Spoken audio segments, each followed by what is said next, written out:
Okay, we're joined now by Victoria's Treaty Manager Tommy Barrett. Tommy, we haven't said that a lot of late, but tonight was a very good home performance. Yeah, a good performance and a good result, Mike. It was convincing, really. I think we could have been. I don't think 3 or 4 would have been. Would have been more reflective of the scoreline.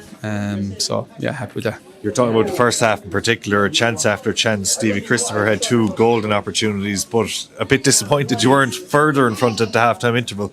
I was, and at the end, because you know, like, it's dangerous at 1 or 2 nil leads, and we got to take our chances. We had a better chance in the second half as well, and they're dangerous. Like, we know that, and it's very rare that teams keep them to a clean sheet because we know how good they are attacking. But I thought we were well in control of the game tonight. At the first 10 minutes, I thought we were a bit nervy, but after that, I thought we overtook the game, or we took over, and we were the better team. Corey Chambers had very little to do for one of the first games this season, but going forward to get a rightful on the score sheet was impressive. He did it in front of his dad as well. It was a nice touch, but the header from Robbie Lynch was superb. Yeah, great header. Yeah, it was a really good header. Good delivery by Stevie. Nico kept it live well. And he put it across into the far corner, but we needed to take that chance because and that was probably one of the harder chances, and he buried it. But look, we know Robbie had all his club mates in, the young lads, and it's great for them to see that too, And the opening goal, I suppose you could have put it in the net twice before it was eventually put in by Yo-Yo, but he seems to have a knack of being in the right place at the right time, and you've missed a player like that being a regular this season. I thought it was Nico put it in.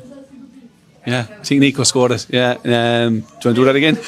But yeah, Nico for me got the goal. Yeah, he was in the right place at the right time. But Nico has that knack as well in terms of he scores goals at under 20s and 19s level for the last couple of years. He's look, Yo-Yo makes a difference as well in terms of he's that focal point up front, and he did really well tonight, and we got a good 75 minutes out of it. And we were going to get to Nico because he was outstanding throughout the game. He doesn't usually get booked, but he got a yellow card even tonight because he's not one for the tackles, but technically he looked really, I suppose, like a terrier out wide and looked like he could create. Yeah, you get Nico on the ball high up. We know he has ability. The other side of the game, he has to get better at. He's got very quick feet. We're working on the defensive side all the time, and that power, that has to come. But we know that'll come. He's probably a late developer in many ways, but technically he's really, really good. And we just have to get those consistent performances, and that's it with young lads. It takes a long time to get them consistent, even in training. In training.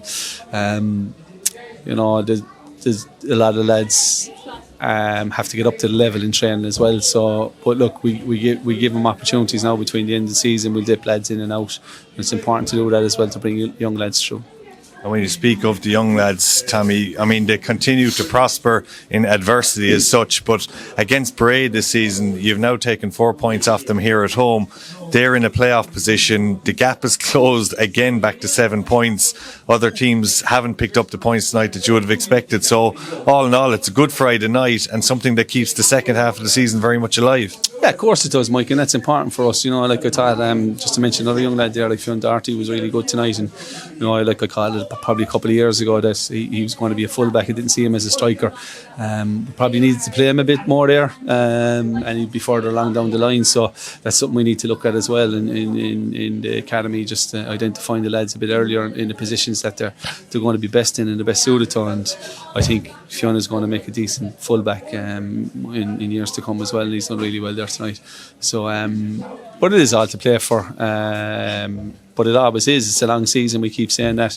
You pick up, look, sometimes the draws, are great, to build a bit of confidence. But you need to be winning games if you're to get up the table in this league. Home form is very important as well, but when you do it in front of the investors with Tricor in town this week, it was probably the right time to hit a bit of form.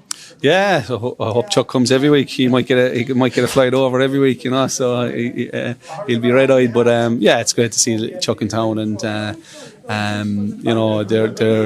been very good to us so far, and I think there's good plans in place going forward, and we speak with the lads all the time, and Ciara and Mary as well, and obviously Sean over this side. So we're delighted to have them, and as I said, hopefully they bring us that bit of luck.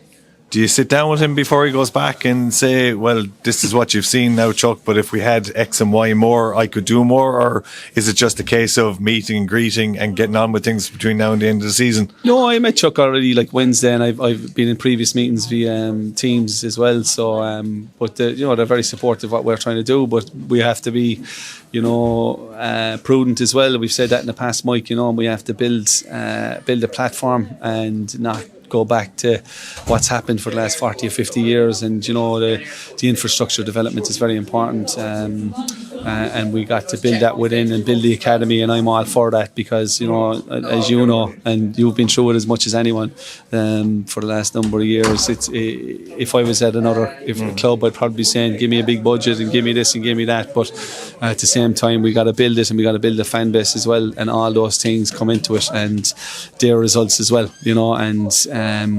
but yeah, of course we need to get results on the pitch and improve again next year, and I think we will do that, and there's a commitment there to do that, and look, we can bring in players in July as well, and to get us up a couple of places, and we'll bring in one or two if the right ones become available, but it's not going mental either, and spending silly money and to go up to Premier Division when you're not ready for it. So I think they're wise enough to see that as well. Finally, it's always a great bounce when the cup comes around each season. The draw made this week, you won't be too disappointed with a home draw and a game you should win. It's a banana skin against Kilbarrack, but it's competition that's been kind to you. Yeah, it has. You can build that momentum, but it's you have to take these games very. You have to be very respectful, because I remember even a few games we've won in the past, like we were on the ropes for the first half in some of them, even here, and ended up winning by fitness. But like if you concede a goal early, you could be in trouble. But so we have to give that the utmost respect, and it's not like we're scoring a lot of goals or anything like that. So we need to be very respectful of Kilbarrack and treat it like a first division game.